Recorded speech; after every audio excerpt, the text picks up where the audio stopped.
जय महाराष्ट्र, मी किचान. आपण पाहत आहे TV9 माझा लाईव्ह न्यूज. ढाणकीच्या नवनिर्वाचित नगराध्यक्षा अर्चना सूर्यकांत वासमवार यांचा पदग्रहण सोहळा अतिशय थाटात संपन्न झाला.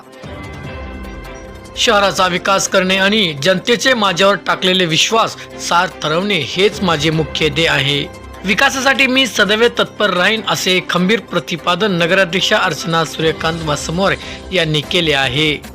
या सोहळ्याच्या अध्यक्षस्थानी शिवसेना गटाचे खासदार नागेश पाटील आष्टीकर हे होते.